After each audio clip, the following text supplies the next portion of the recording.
when you pose some kind of question about, are you willing to do what the rest of my clients do? I missed that part. Gotcha. Yes, of course.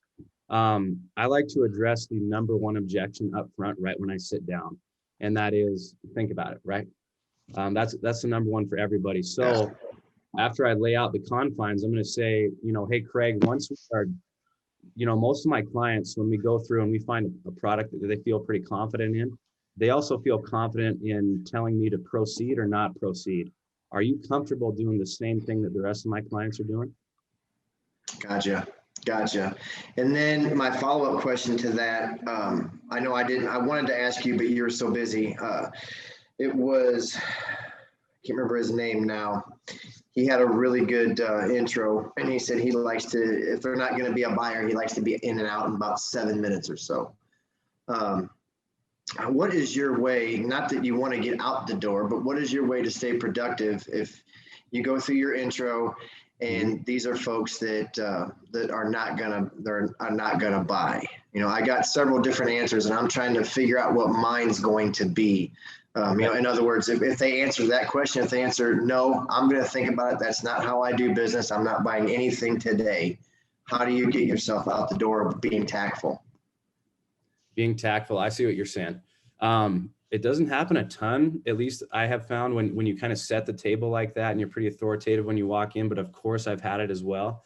I just go back to the initial direction that we established right when I walked in the door. Well, Craig, it was my assumption here, and the reason I'm going through this and the reason I'm here is that you wanted to take care of your wife, take care of your family, because she's going to be losing income as well. Is that not something that you're even willing to take into consideration? Gotcha. Yeah, I see what you're saying there, and there's nobody in their right mind going to say no. I'm not going to do that after you put that on them. So good, I like that. Thanks. But I mean, even if that point, man, if they're going to waste your time, I mean, you might as well get out of there. I mean, right. You just be polite about it. Just say, hey, you know what? I'm in the business of protecting families, and if you guys don't want to take yourself seriously, I do have other people that do. So I'll follow up with you next time I'm in town. Easy enough. I like it. Thanks, man. I hope that helped. Yep, absolutely. All right, guys, what else we got? Let's be respectful of Jake's time and knock out these questions and wrap it up. So do we have any other questions? Any objections you guys are struggling to get past? I'd love to help. One more. I had it yesterday. Okay. Sorry, if no one's going to ask, I'll take the floor. Yeah.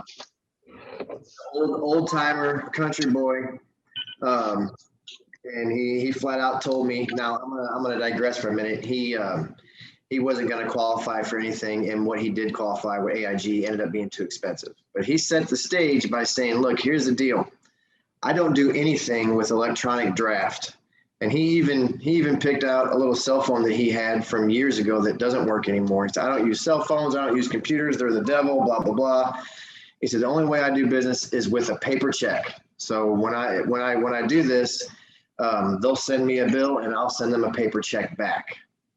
And he really took me off guard. And I'll be honest, I didn't know where to go with that without using, technology. I'm like, everybody uses it nowadays. So what do I do when someone says, I'm not doing anything electronically? Man, that's tough. He sounds like a pretty solid customer there. I would just talk to him about the reason why people do EFT drafts.